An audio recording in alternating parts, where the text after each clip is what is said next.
Dr. Jekyll and Mr. Hyde by Robert Louis Stevenson. Chapter 6. Remarkable Incident of Dr. Lanyon. Time ran on. Thousands of pounds were offered in reward, for the death of Sir Danvers was resented as a public injury. But Mr. Hyde had disappeared out of the ken of the police, as though he had never existed. Much of his past was unearthed, indeed, and all disreputable. Tales came out of the man's cruelty, at once so callous and violent, of his vile life, of his strange associates, of the hatred that seemed to have surrounded his career. But of his present whereabouts, not a whisper. From the time he had left the house in Soho on the morning of the murder, he was simply blotted out, and gradually, as time drew on, Mr. Utterson began to recover from the hotness of his alarm, and to grow more at quiet with himself. The death of Sir Danvers was, to his way of thinking, more than paid for by the disappearance of Mr. Hyde. Now that that evil influence had been withdrawn, a new life began for Dr. Jekyll. He came out of his seclusion, renewed relations with his friends, became once more their familiar guest and entertainer, and whilst he had always been known for charities, he was now no less distinguished for religion.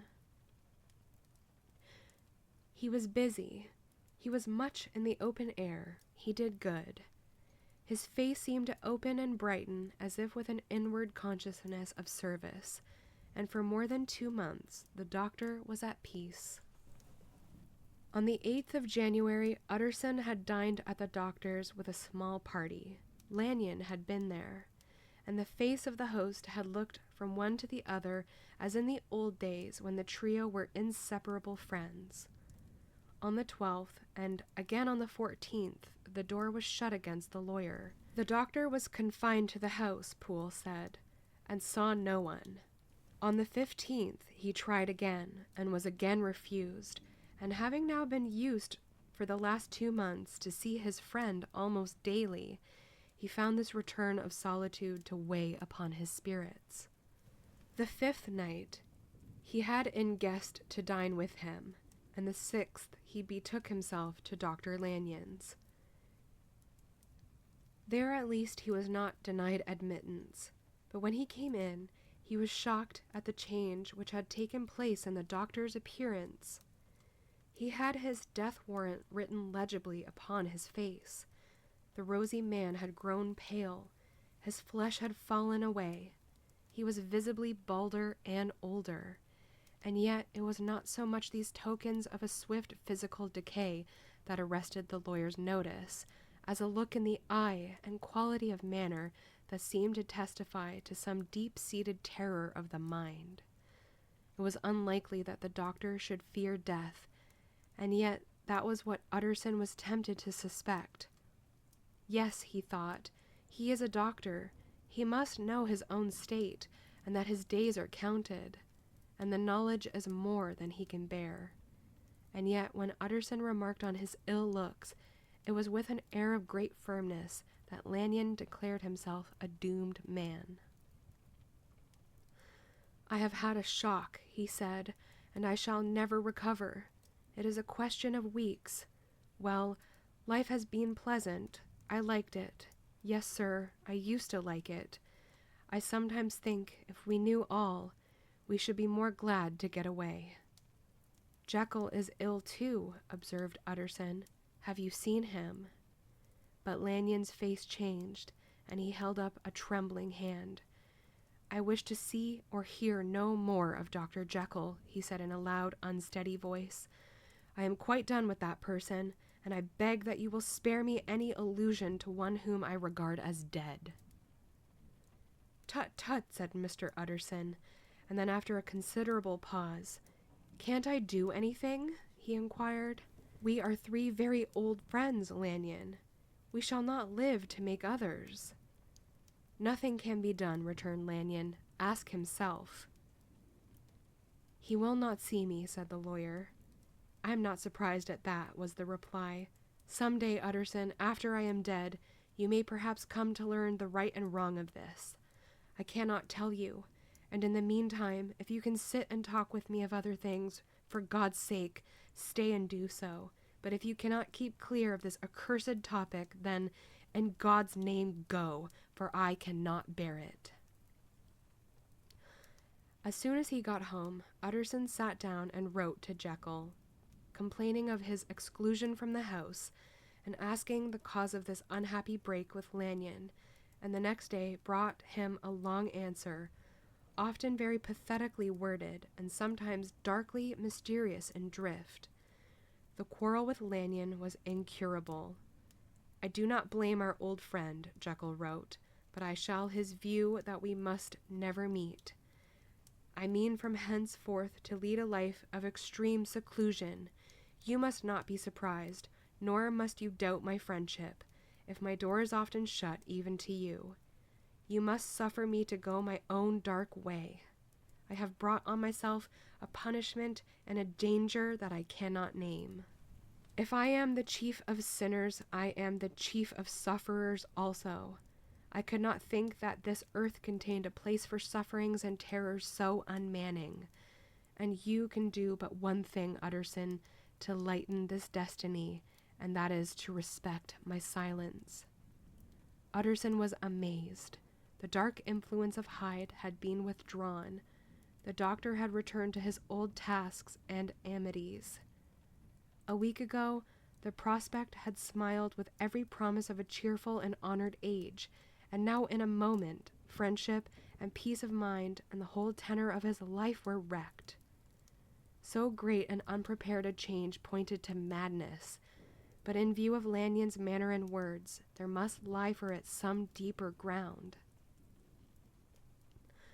A week afterwards, Dr. Lanyon took to his bed, and in something less than a fortnight he was dead. The night after the funeral, at which he had been sadly affected, Utterson locked the door of his business room, and sitting there by the light of a melancholy candle, drew out and set before him an envelope addressed by the hand and sealed with the seal of his dear friend. Private, for the hands of J. G. Utterson alone, and in case of his predecease, to be destroyed unread. So it was emphatically superscribed, and the lawyer dreaded to behold the contents. I have buried one friend today, he thought. What if this should cost me another? And then he condemned the fear as disloyalty and broke the seal. Within there was another enclosure, likewise sealed, and marked upon the cover as not to be opened till the death or disappearance of Dr. Henry Jekyll. Utterson could not trust his eyes. Yet it was disappearance, here again, as in the mad will which he had long ago restored to its author. Here again were the idea of a disappearance and the name of Henry Jekyll bracketed. But in the will, that idea had sprung from the sinister suggestion of the man Hyde. It was set there with a purpose all too plain and horrible. Written by the hand of Lanyon. What should it mean? A great curiosity came on the trustee to disregard the prohibition and dive at once to the bottom of these mysteries. But professional honor and faith to his dead friend were stringent obligations, and the packet slept in the inmost corner of his private safe. It is one thing to mortify curiosity, another to conquer it, and it may be doubted if, from that day forth, Utterson desired the society of his surviving friend with the same eagerness. He thought of him kindly, but his thoughts were disquieted and fearful. He went to call indeed, but he was perhaps relieved to be denied admittance. Perhaps, in his heart, he preferred to speak with Poole upon the doorstep and surrounded by the air and sounds of the open city, rather than to be admitted into that house of voluntary bondage, and to sit and speak with its inscrutable recluse. Poole had, indeed, no very pleasant news to communicate. The doctor, it appeared, now more than ever confined himself to the cabinet over the laboratory, where he would sometimes even sleep. He was out of spirits. He had grown very silent. He did not read. It seemed as if he had something on his mind. Utterson became so used to the unvarying character of these reports that he fell off little by little in the frequency of his visits. End of chapter 6. Chapter 7. Incident at the Window. It chanced on Sunday, when Mr. Utterson was on his usual walk with Mr. Enfield, that their way lay once again through the by-street, and that when they came in front of the door, both stopped to gaze on it. "Well," said Enfield, "that story's at an end at least. We shall never see more of Mr. Hyde." "I hope not," said Utterson. "Did I ever tell you that I once saw him and shared your feeling of repulsion?" "It was impossible to do the one without the other," returned Enfield. "And by the way, what an ass you must have thought me, not to know that this was a back way to Dr. Jekyll's. It was partly your own fault that I found it out, even when I did." "So you found it out, did you?" said Utterson. "But if that be so, we may step into the court and take a look at the windows. To tell you the truth, I am uneasy about poor Jekyll, and even outside, I feel as if the presence of a friend might do him good." The court was very cool and a little damp, and full of premature twilight, although the sky, high up overhead, was still bright with sunset. The middle one of the 3 windows was halfway open, and sitting close beside it, taking the air with an infinite sadness of mind, like some disconsolate prisoner, Utterson saw Dr. Jekyll. "What? Jekyll!" he cried. "I trust you are better." "I am very low, Utterson," replied the doctor drearily, "very low. It will not last long, thank God." "You stay too much indoors," said the lawyer. "You should be out, whipping up the circulation like Mr. Enfield and me. This is my cousin, Mr. Enfield, Dr. Jekyll. Come now, get your hat and take a quick turn with us." "You are very good," sighed the other. "I should like to very much, but no. It is quite impossible. I dare not. But indeed, Utterson, I am very glad to see you. This is really a great pleasure. I would ask you and Mr. Enfield up, but the place is really not fit." "Why then," said the lawyer good-naturedly, "the best thing we can do is to stay down here and speak with you from where we are." "That is just what I was about to venture to propose," returned the doctor with a smile. But the words were hardly uttered before the smile was struck out of his face and succeeded by an expression of such abject terror and despair as froze the very blood of the 2 gentlemen below. They saw it but for a glimpse, for the window was instantly thrust down. But that glimpse had been sufficient, and they turned and left the court without a word. In silence, too, they traversed the by-street, and it was not until they had come into a neighboring thoroughfare, where even upon a Sunday there were still some stirrings of life, that Mr. Utterson at last turned and looked at his companion. They were both pale, and there was an answering horror in their eyes. God forgive us," said Mr. Utterson. But Mr. Enfield only nodded his head very seriously and walked on once more in silence. End of chapter 7. Chapter 8. The Last Night. Mr. Utterson was sitting by his fireside one evening after dinner when he was surprised to receive a visit from Poole. "Bless me, Poole, what brings you here?" he cried, and then taking a second look at him. "What ails you?" he added. "Is the doctor ill?" "Mr. Utterson," said the man, "there is something wrong." "Take a seat, and here is a glass of wine for you," said the lawyer. "Now, take your time, and tell me plainly what you want." "You know the doctor's ways, sir," replied Poole, "and how he shuts himself up. Well, he's shut up again in the cabinet, and I don't like it, sir. I wish I may die if I like it. Mr. Utterson, sir, I'm afraid." "Now, my good man," said the lawyer, "be explicit. What are you afraid of?" "I've been afraid for about a week," returned Poole, doggedly disregarding the question, "and I can bear it no more." The man's appearance amply bore out his words. His manner was altered for the worse, and except for the moment when he had first announced his terror, he had not once looked the lawyer in the face. Even now he sat with a glass of wine untasted on his knee, and his eyes directed to a corner of the floor. "I can bear it no more," he repeated. "Come," said the lawyer, "I see you have some good reason, Poole. I see there is something seriously amiss. Try to tell me what it is." "I think there's been foul play," said Poole hoarsely.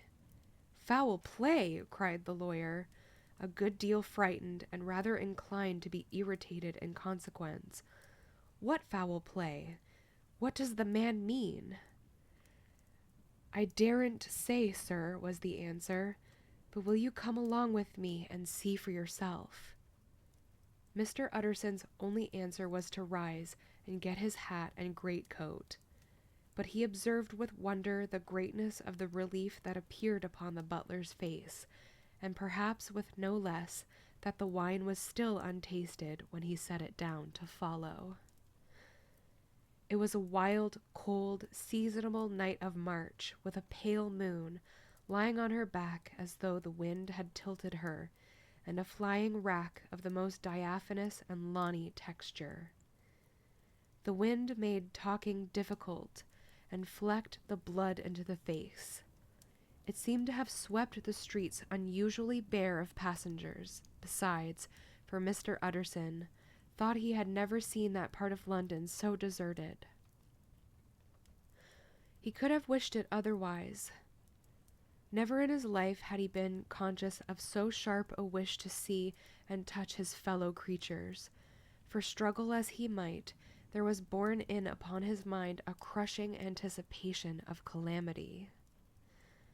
The square, when they got there, was all full of wind and dust, and the thin trees in the garden were lashing themselves along the railing.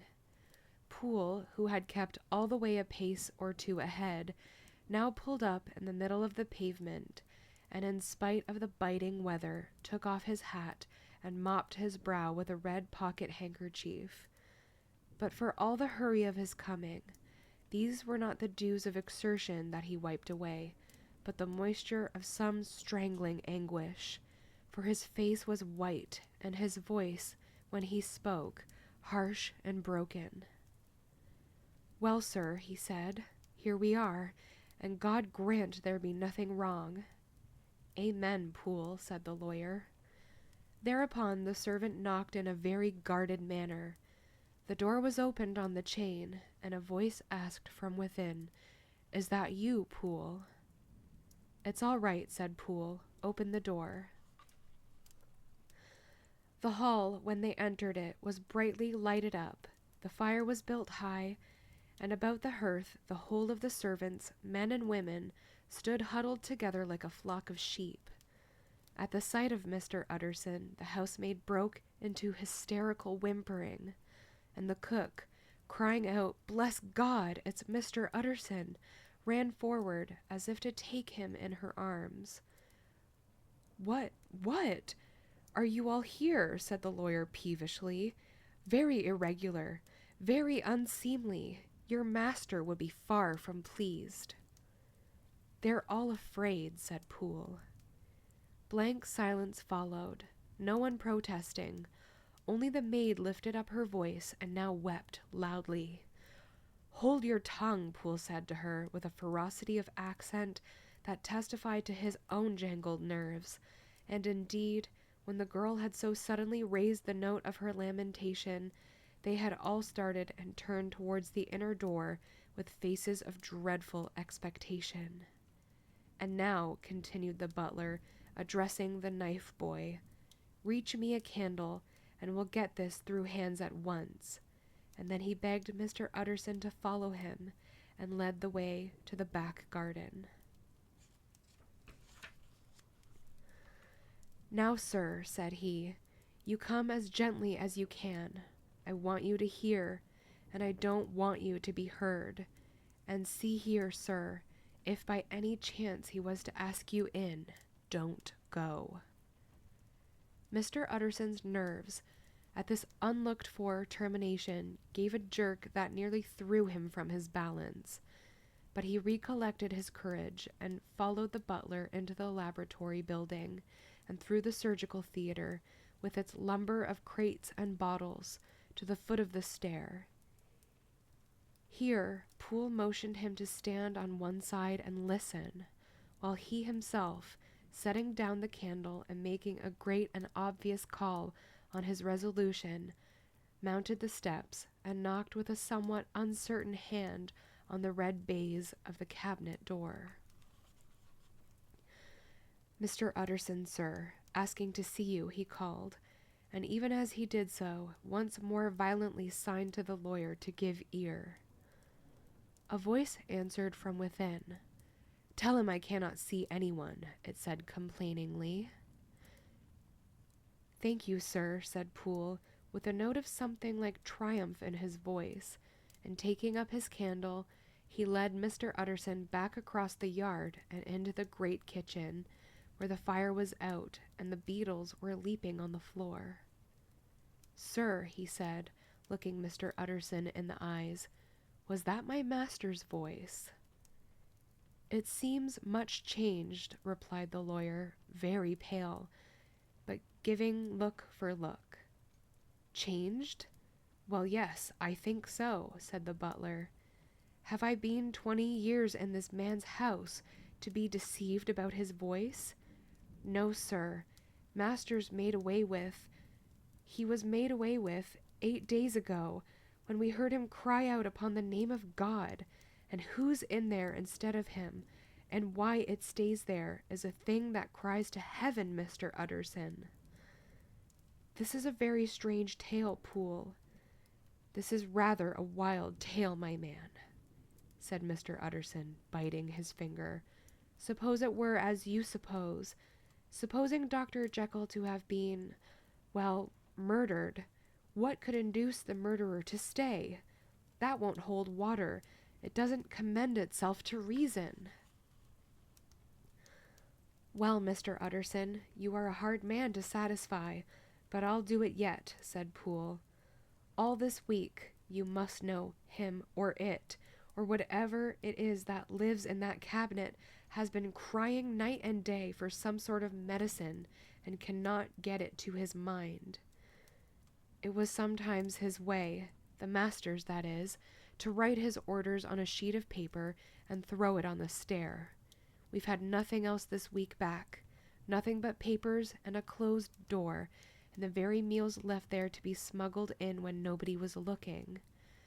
Well, sir, every day, aye, and twice and thrice in the same day, there have been orders and complaints, and I have been sent flying to the wholesale chemists in town. Every time I brought the stuff back, there would be another paper telling me to return it, because it was not pure, and another order to a different firm. This drug is wanted bitter bad, sir, whatever for." "Have you any of these papers?" asked Mr. Utterson. Poole felt in his pocket and handed out a crumpled note, which the lawyer, bending nearer to the candle, carefully examined. Its contents ran thus: "Dr. Jekyll presents his compliments to Messrs. Ma. He assures them that their last sample is impure and quite useless for his present purpose. In the year 18, Dr. J. purchased a somewhat large quantity from Messrs. M. He now begs them to search with the most sedulous care, and should any of the same quality be left, to forward it to him at once, expenses no consideration. The importance of this to Dr. J. can hardly be exaggerated." So far the letter had run composedly enough, but here, with a sudden splutter of the pen, The writer's emotion had broken loose. "For God's sake," he added, "find me some of the old." "This is a strange note," said Mr. Utterson, and then sharply, "How do you come to have it open?" "The man at Ma's was main angry, sir, and he threw it back to me like so much dirt," returned Poole. "This is unquestionably the doctor's hand, do you know?" resumed the lawyer. "I thought it looked like it," said the servant rather sulkily, and then, with another voice, "But what matters hand of right?" he said. "I've seen him." "Seen him?" repeated Mr. Utterson. "Well?" "That's it," said Poole. "It was this way. I came suddenly into the theater from the garden. It seems that he had slipped out to look for this drug, or whatever it is, for the cabinet door was open, and there he was at the far end of the room, digging among the crates. He looked up when I came in, gave a kind of cry, and whipped upstairs into the cabinet.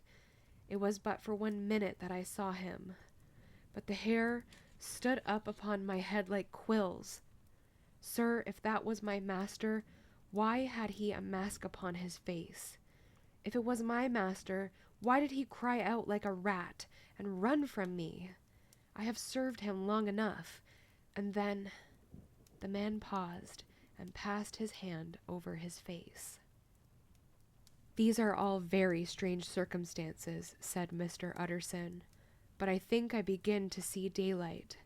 Your master, Poole, is plainly seized with one of those maladies that both torture and deform the sufferer. Hence, for aught I know, the alteration of his voice. Hence the mask and his avoidance of his friends. Hence his eagerness to find this drug, by means of which the poor soul retains some hope of ultimate recovery. God grant that he be not deceived. There is my explanation. It is sad enough, Poole, aye, and appalling to consider, but it is plain and natural, hangs well together, and delivers us from all exorbitant alarms." "Sir," said the butler, turning to a sort of mottled pallor, "that thing was not my master, and there's the truth. My master," here he looked round him and began to whisper, "is a tall, fine build of a man, and this was more of a dwarf." Utterson attempted to protest. "Oh, sir," cried Poole, "do you think I do not know my master after 20 years? Do you think I do not know where his head comes to in the cabinet door, where I saw him every morning of my life? No, sir, that thing in the mask was never Dr. Jekyll. God knows what it was, but it was never Dr. Jekyll, and it is the belief of my heart that there was a murder done." "Poole," replied the lawyer, "if you say that, it will become my duty to make certain. Much as I desire to spare your master's feelings, much as I am puzzled by this note, which seems to prove him to be still alive, I shall consider it my duty to break in that door." "Ah, Mr. Utterson, that's talking," cried the butler. "And now comes the second question," resumed Utterson. "Who is going to do it?" "Why, you and me, sir," was the undaunted reply. "That is very well said," returned the lawyer, "and whatever comes of it, I shall make it my business to see you are no loser." "There is an axe in the theater," continued Poole, "and you might take the kitchen poker for yourself." The lawyer took that rude but weighty instrument into his hand and balanced it. "Do you know, Poole," he said, looking up, "that you and I are about to place ourselves in a position of some peril?" "You may say so, sir, indeed," returned the butler. "It is well, then, that we should be frank," said the other. "We both think more than we have said. Let us make a clean breast. This masked figure that you saw, did you recognize it?" "Well, sir, it went so quick, and the creature was so doubled up, that I could hardly swear to that," was the answer. "But if you mean, was it Mr. Hyde?" "Why, yes, I think it was. You see, it was much of the same bigness, and it had the same quick, light way with it. And then who else could have got in by the laboratory door? You have not forgot, sir, that at the time of the murder he had still the key with him. But that's not all. I don't know, Mr. Utterson, if ever you met this Mr. Hyde. Yes, said the lawyer, I once spoke with him. Then you must know as well as the rest of us that there was something queer about that gentleman, something that gave a man a turn. I don't rightly know how to say it, sir, beyond this, that you felt it in your marrow, kind of cold and thin. I own I felt something of what you describe, said Mr. Utterson. Quite so, sir, returned Poole. Well, when that masked thing like a monkey jumped from among the chemicals and whipped into the cabinet, it went down my spine like ice. Oh, I know it's not evidence, Mr. Utterson. I'm book-learned enough for that. But a man has his feelings, and I give you my Bible word it was Mr. Hyde. Aye, aye, said the lawyer. My fears incline to the same point. Evil, I fear, founded. Evil was sure to come of that connection. Aye, truly I believe you. I believe poor Harry is killed, and I believe his murderer, for what purpose God alone can tell, is still lurking in his victim's room. Well, let our name be Vengeance. Call Bradshaw. The footman came at the summons, very white and nervous. Pull yourself together, Bradshaw, said the lawyer. This suspense, I know, is telling upon all of you, but it is now our intention to make an end of it. Poole, here, and I are going to force our way into the cabinet. If all is well, my shoulders are broad enough to bear the blame. Meanwhile, lest anything should really be amiss, or any malefactors seek to escape by the back, you and the boy must go round the corner with a pair of good sticks and take your post at the laboratory door. We give you 10 minutes to get to your stations. As Bradshaw left, the lawyer looked at his watch. And now, Poole, let us get to ours, he said, and taking the poker under his arm, he led the way into the yard. The scud had banked over the moon, and it was now quite dark.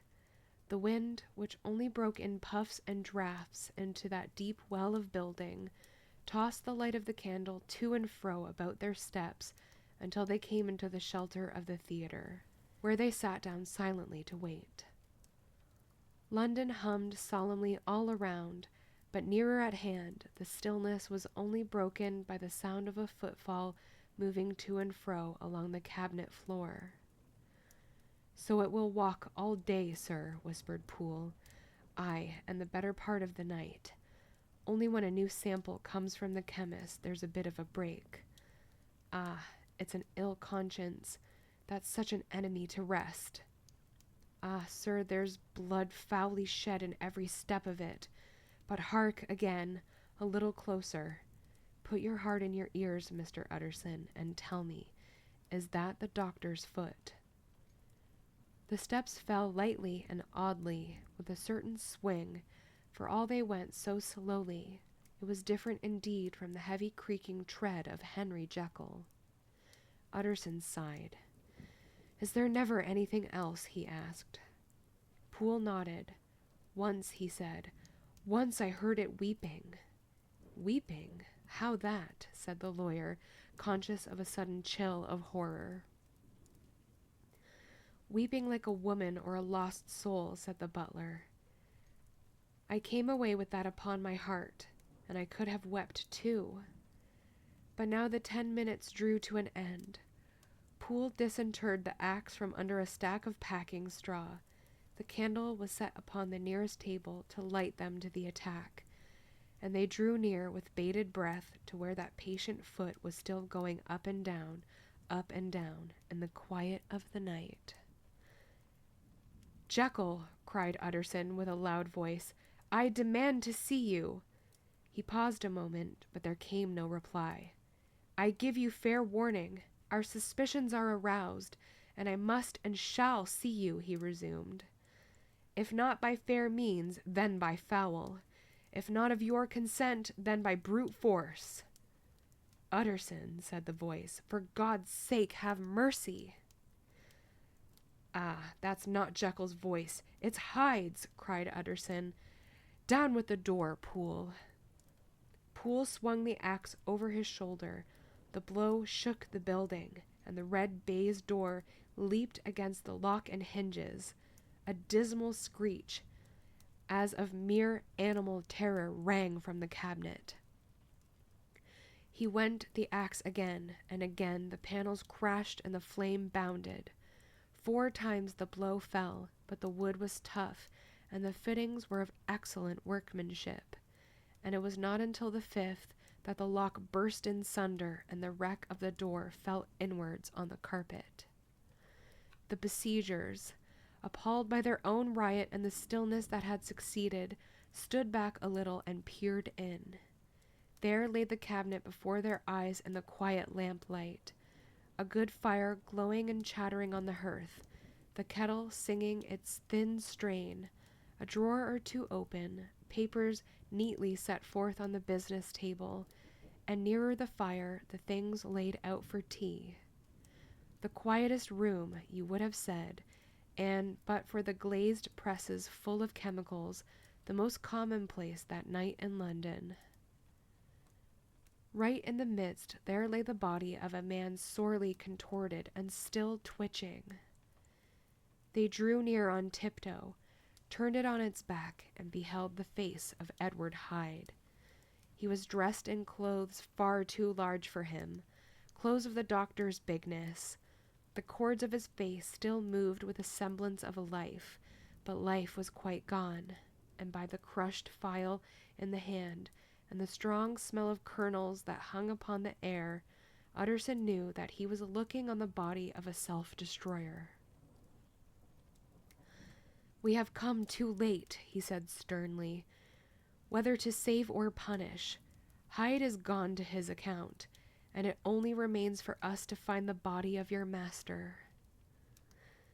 The far greater proportion of the building was occupied by the theater, which filled almost the whole ground story and was lighted from above, and by the cabinet, which formed an upper story at one end and looked upon the court. A corridor joined the theater to the door on the by-street, and with this the cabinet communicated separately by a second flight of stairs. There were besides a few dark closets and a spacious cellar. All these they now thoroughly examined. Each closet needed but a glance, for all were empty, and all, by the dust that fell from their doors, had stood long unopened. The cellar, indeed, was filled with crazy lumber, mostly dating from the times of the surgeon who was Jekyll's predecessor. But even as they opened the door, they were advertised of the uselessness of further search by the fall of a perfect mat of cobweb which had for years sealed up the entrance. Nowhere was there any trace of Henry Jekyll, dead or alive. Poole stamped on the flags of the corridor. "He must be buried here," he said, hearkening to the sound. "Or he may have fled," said Utterson, and he turned to examine the door by the by-street. It was locked, and lying near by on the flags, they found the key, already stained with rust. "This does not look like use," observed the lawyer. "Use?" echoed Poole. "Do you not see it, sir? It is broken, much as if a man had stamped on it." "Aye," continued Utterson, "and the fractures too are rusty." The two men looked at each other with a scare. "This is beyond me, Poole," said the lawyer. "Let us go back to the cabinet." They mounted the stair in silence, and still with an occasional awestruck glance at the dead body, proceeded more thoroughly to examine the contents of the cabinet. At one table there were traces of chemical work, various measured heaps of some white salt being laid on glass saucers, as though for an experiment in which the unhappy man had been prevented. "That is the same drug that I was always bringing him," said Poole, and even as he spoke, the kettle with a startling noise boiled over. This brought them to the fireside, where the easy chair was drawn cozily up, and the tea things stood ready to the sitter's elbow, the very sugar in the cup. There were several books on a shelf. One lay beside the tea things open, and Utterson was amazed to find it a copy of a pious work, for which Jekyll had several times expressed a great esteem, annotated in his own hand, with startling blasphemies. Next, in the course of their review of the chamber, the searchers came to the cheval glass, into whose depths they looked with an involuntary horror. But it was so turned as to show them nothing but the rosy glow playing on the roof, the fire sparkling in 100 repetitions along the glazed front of the presses, and their own pale and fearful countenances stooping to look in. "This glass have seen some strange things, sir," whispered Poole. "And surely none stranger than itself," echoed the lawyer in the same tones. For what did Jekyll— He caught himself up at the word with a start, and then, conquering the weakness, "What could Jekyll want with it?" he said. "You may say that," said Poole. Next, they turned to the business table. On the desk, among the neat array of papers, a large envelope was uppermost, and bore, in the doctor's hand, the name of Mr. Utterson. The lawyer unsealed it, and several enclosures fell to the floor. The first was a will, drawn in the same eccentric terms as the one which he had returned 6 months before, to serve as a testament in case of death and as a deed of gift in case of disappearance. But in place of the name of Edward Hyde, the lawyer, with indescribable amazement, read the name of Gabriel John Utterson. He looked at Poole and then back at the paper, and last of all at the dead malefactor stretched upon the carpet. "My head goes round," he said. "He has been all these days in possession. He had no cause to like me. He must have raged to see himself displaced, and he has not destroyed this document." He caught up the next paper. It was a brief note in the doctor's hand and dated at the top. "Oh, Poole," the lawyer cried, "he was alive and here this day. He cannot have been disposed of in so short a space. He must be still alive. He must have fled. And then, why fled, and how? And in that case, can we venture to declare this suicide? Oh, we must be careful. I foresee that we may yet involve your master in some dire catastrophe."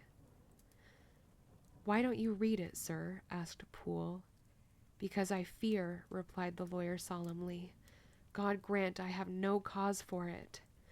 And with that, he brought the paper to his eyes and read as follows.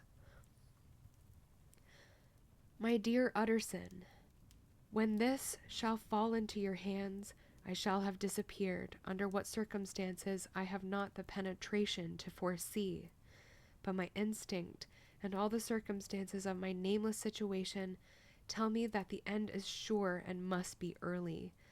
Go then, and first read the narrative which Lanyon warned me he was to place in your hands, and if you care to hear more, turn to the confession of your unworthy and unhappy friend, Henry Jekyll."